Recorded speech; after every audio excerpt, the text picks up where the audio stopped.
We'll get into what's kind of gone on in the last few days. Now, all eyes were, of course, on this dynamic between Kim Jong Un, Xi Jinping, and Vladimir Putin when they met together for the first time in public in China for the military parade. But analysts and keen eyes were actually fixated on the guest that Kim Jong Un brought, which was, of course, his 12-year-old daughter, bringing her to the military parade in Beijing. Can you walk me through the significance of him bringing his daughter to this event? Right. So North Korea is a monarchy, right? It sort of pretends to be a Marxist-Leninist state of the Cold War variety and all that, but those days are long over. North Korea is really basically a family despotism now. It's more sort of like, it's almost like a feudal state, actually, in terms of the way it's governed. And we are now on the third royal, if you will, of the dynasty. Kim Jong Un, his father, governed from 1994 to 2011, and his grandfather governed from 1945 to 1944. So now we're at the third Kim the third, if you will. And there needs to be some kind of successor at some point. Kim Jong Un is 41, right? And so, I mean, at some point in the next, 30 years or so, he'll probably approach, the time when he wants to hand things on. And you need that kind of time to prepare the system in North Korea, right? I mean, you can't just have sort of an election and the successor is legitimate. I mean, you need good 10 or 15 years to build up the successor. And that's looks like what this is with the daughter, right? That he's starting to lay the groundwork for the next dynastic succession. That's not unexpected. I think what's really interesting, of course, is that the successor in this case is a woman.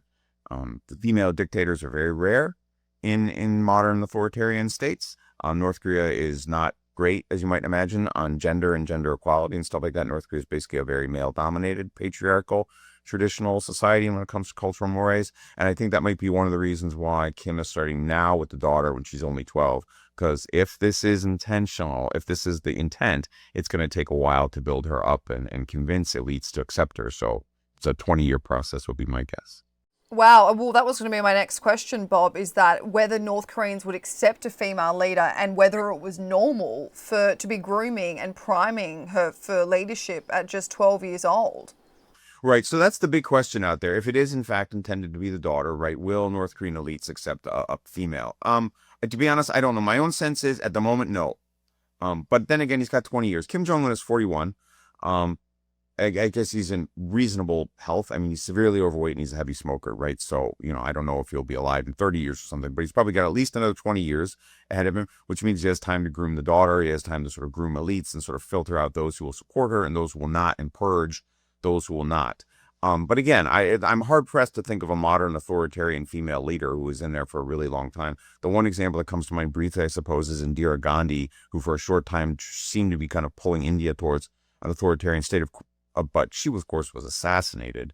And, of course, you had female monarchs in the past, Elizabeth, and Catherine the Great, stuff like that. But a modern authoritarian female dictator who's in power for decades, that's really, I really can't think of anyone. And I think that's the real concern here, right? Will it work or not? On her side, I suppose, is that the last two dynastic successions in North Korea in 1994 and 2011, those both went off without a hitch. The incoming Kim took over from the father who died, and there was no revolt. There was no secret police, fighting the army in the streets and all that. You didn't have anything like that. And so North Korea is primed for this, but the gender question is really just sort of up in the air. My own sense is, again, if it happened now, the answer would probably be no, but, he's got some time to set up the framework. Well, is this his only choice, Bob? Because he obviously wants to keep it in the family, but is this the only option he has? So apparently, rumor has it that he has a son who is 15. I believe his name is Jongju. But we haven't seen him. It's also a rumor. He would be the obvious choice. First of all, he's older, right? This girl's only 12. The son is 15. Son's also a male, right? Which means, he can sort of join the military and sort of do all that kind of stuff you do in North Korea to prove who you are. But we haven't seen him. And that's kind of an interesting question why, right? I mean, there have been people near the royal family in North Korea, if you will, who have felt uncomfortable with the regime or didn't want to participate or wanted to flee, wanted to go move to Japan and stuff like that. So it's possible that the son, has had some kind of external education and looks at North Korea and says, oh my God, this is some terrible tyranny. I don't want to be a part of it, right? He won't be purged because he's the son, but that might be the reason why he is not out there. And this younger girl is. She may have sort of been more malleable on a question of leadership. But we just don't know. I mean, it really is speculation. But he would be the obvious choice. And it's kind of curious that we haven't seen him, right? I mean, that suggests there's some kind of alienation between him and dad. If the 12-year-old is joining Kim Jong Un on such public events, Bob, and such significant events as going and meeting up with the other members of the axis of upheaval, as they've been referred to as in the last few days, and literally going to Beijing and meeting with Putin, does it indicate that she's been groomed behind closed doors in private for a number of years if she's now being ready to make her public debut? Yeah, I think so. And we've seen some of that already in North Korea. The media has already begun to refer to her. The North Korean media has begun to refer to her, I believe, as the treasured offspring or the treasured child. I can't remember the exact language, but the media has begun to build her up, which again is something we've seen before, right? When the Kims have in the past selected their successor, this person gets built up in the media as sort of this great figure who's done all these things for North Korea and has some kind of like divine role. The North Korean royal family kind of says that it's like divinely chosen, that it's almost like this sort of metaphysical presence. And so you kind of get this kind of build up, and that's sort of what we're seeing for her. We've seen her standing in front of North Korea's missiles and stuff like that, in front of the big trucks with the gigantic ICBMs and everything like that. I mean, so there are already hints. This isn't the first time that we've seen her built up. This is, of course, because she's going overseas. That's a big deal, right? Leaving North Korea is really hard, right? And leaving with a father for such a high-profile event, right? That's even more remarkable. I think that's what people are really focusing on, because he probably would not have brought her where she might meet people from the Russian and Chinese governments, right? Unless she really was considered to be, on the leadership path. It's pretty extraordinary. But Kim Jong Un, he spent time working or doing school overseas, didn't he, when he was a teenager? Right. He went to school in Switzerland until his father's health began to decline around 2008. His father was a terrible alcoholic. And in the early 2000s, he began to sort of slip. And then in 2008, he had a pancreatic stroke.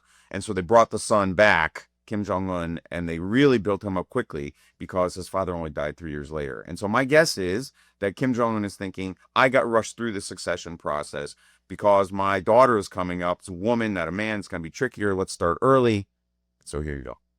So there's obviously been a lot of speculation, Bob, about Kim Jong Un's health in the last few years. You mentioned he was a heavy smoker. What is the speculation currently about it when we see him already grooming his daughter? Yeah, I think that's one of the other things. And you see this sometimes in the South Korean media. The South Korean media actually has, when sort of like South Korean leaders or the U.S. president meets Kim Jong Un, they actually have doctors and stuff like hovering around in the crowd, like watching to see how many steps Kim can take before he becomes out of breath. Can he walk up a flight of stairs easily and stuff like that? Does he walk with a limp? Does he like maybe like scratch a part of his body or something like that? And one thing we have noticed is that, yeah, I mean, for example, he does have trouble walking great distances. This is something they observed back in 2018, and we know he's morbidly obese, and you can see that just from looking at him. Apparently he tried to give up smoking. The word is that his wife tried to get him to stop smoking. That apparently wasn't successful. You see photographs of him smoking a lot. And I mean, I'm not a doctor, but I mean, it doesn't take much to see that being seriously overweight and being a heavy smoker is going to be pretty destructive. His father, like I said, his father was an alcoholic. And there have always been rumors at the top of the North Korean elite that alcoholism is rampant. There's widespread drug use, easy access for elites to things like cocaine and stuff like that. So if the current Kim is participating in the decadent lifestyle that his father and grandfather did, again, that would suggest that, he's not going to be 80. That might be one of the other reasons why. You mentioned that Kim Jong Un only had about 3 years to be primed for the role between his father becoming sick and then eventually dying. So how does his priming of the role compare to his daughter's, Bob? Was he also being brought out on these high-profile trips? Not until the very end. He was in Switzerland until, I want to say, literally, I think until like 2008, 2007, 2008, and then sort of sprinted back. I could check on the exact dates. But we know that he went to Switzerland. You may recall, your viewers may recall, that there was some hope when he took over that he might liberalize North Korea. Remember, he was friends with Dennis Rodman, and he liked basketball and all that. That was like a thing. Like Dennis Rodman was going to like liberalize North Korea, right? I remember that. And, that didn't really go anywhere. But it was kind of a hope, right? That, and his wife liked Chanel and Disney and stuff like that. And we thought that, maybe that might. We don't know if the daughter here has had Western education. My guess is probably. But again, we won't know because that'll all be hidden under layers and layers of security. We'll learn that later. But then she'll at some point presumably she'll be sprinted back to the country to start going through the grooming institutions. There are really two big institutions that run North Korea below the Kim family, and that is the military and the party. And she would be wise to take over to go through at least one of those, right? Particularly the military. That's tricky, of course, because she's a woman. In North Korea, the military is completely male dominated. But, being able to say you're a general or something like that is really sort of important inside the military party state in North Korea. So my guess is that is what's coming next. So what, she's 12. So maybe when she's like 17 or something like that, she'll go and she'll serve some very light time in the military. So, wear a uniform and look like, she's sort of making these big sacrifices for the state. Again, that's what was done for the previous two. And that would, probably be what will be done for her. Bob, if this is the case and she's being primed for the role of the supreme leader taking over North Korea whenever Kim Jong Un either passes or gives up his reign, what do you think this will do for feminism in North Korea? Will it do anything, or is it just kind of a one-stop shop just for this 12-year-old? Yeah, that's a really good question, actually. I mean, it is kind of like a weirdly progressive move from a place like North Korea. I mean, it is a little bit strange. And the other thing, too, is that even if she is pushed aside in sort of factional conflict or something like that, even if there is sort of backroom dealing that pushes her out, the other primary alternative to run North Korea is Kim Jong Un's sister, Yo Jong. So probably North Korea is going to have a female leader, unless the 15-year-old son, who we've never seen, unless he kind of like suddenly is pushed to the fore, which would be pretty new, right? We don't even know if he exists, so we don't know anything about the kid. I mean, he's off in Switzerland like his dad was. Why is Kim Jong Un so private about his personal life? Now, we obviously have seen the fact that Putin is as well, but why is it a thing that, the Western media, Western professors like yourself wouldn't know for sure if he had a 15-year-old son?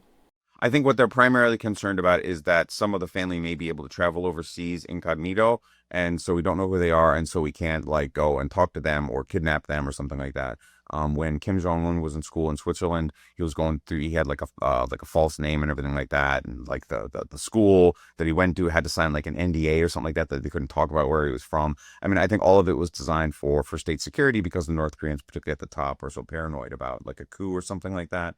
The North Korean, usually what happens at the top in North Korea is like when you sort of rise to the top of the succession chain, right? You purge, you eliminate the other family members, the other possible pretenders, right? And so I think the North Koreans want to make sure the rest of us don't know about all these internal machinations. This is why, for example, right, people who were noticing that the North Koreans brought their own toilets for Kim Jong Un went to Beijing because they don't want to even leave any kind of DNA for the Chinese to sort of go and check if Kim has any illnesses or, whatever. I mean, that's paranoia. But, North Korea's been like that for decades.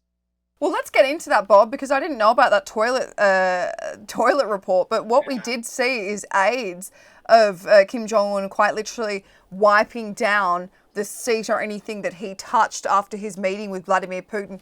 Reports, of course, say that it is because of security measures, that they don't want any traces of DNA left behind. So can you walk me through a little bit more on why that would be? Are they so paranoid about anyone, even Beijing, who's meant to be, I guess, right now an ally? Yeah, I think what they're really concerned about is the perception that Kim Jong-un's health might be bad, right? That they want to make sure that there's no sort of biological information about him out there that the North Koreans don't control and release in any way. So the father, for example, had the pancreatic stroke, but we didn't actually know that until literally like foreign doctors who had treated Kim started sort of like leaking this information, right? And you had sort of other doctors looking at Kim. This was Kim Jong-il, watching him on television and looking for the way, for example, the way he moved his body. It was sort of paralyzed on the right side. And people kind of induced from that imagery and stuff like that what had happened to him, right? The Kims didn't actually tell us really anything at all. North Korea just didn't say anything while Kim Jong-il disappeared for 6 months. And I think the paranoia is the same here. They just don't want any kind of information, particularly about the royal family out there that is not controlled by them, right? I want to make sure that we don't have any sense of sort of like what are the illnesses and stuff like that. Does he have any kind of like genetic defects that might be passed on or something, any kind of congenital issues, right? And this is all sort of like regime security to prevent any kind of external penetration. So we might use that information in some way against them, right? Or might embarrass them in the public, stuff like that. Regardless of health, Bob, is Kim Jong-un and the North Korean leadership, are they paranoid in the same way that Vladimir Putin is? Well, the Kims are certainly paranoid. They're very worried about assassination. We know about this, right? They're very worried about sort of internal coups and stuff like that, right? Buying off the army has been a central pillar of the Kim family dynasty since the 90s, right? Basically give the army whatever you want, and then you occasionally purge them to make sure they don't sort of come together, consolidate, and then try to overthrow the Kim family. This is something they've all worried about. My guess is that's probably why the daughter will go through the army when she's old enough, because you got to make sure the army is more important than the party because they have the guns, right? And the North Koreans have been like this for a long time. I mean, this was explicit policy going back decades. They used to say that this Kim's father used to say Chosun, which is the Korean word for Korea. Chosun must be a fog, right? That we don't tell people anything, don't know anything about it, right? We should be radically unpredictable, and then they'll be scared of us. The more information that they have about us, the more they can see our internal weaknesses. They know, for example, that we don't have a lot of roads built, or that our missiles don't work as well as we say they do, right? The less scared people are, the less we can deter them. And I think that's what a lot of it is, right? A lot of the perception is that all this secrecy makes North Korea more threatening. And so if the Americans and the South Koreans have like a view into the state and they understand things better, they can exploit those weaknesses and they'll be tougher with us.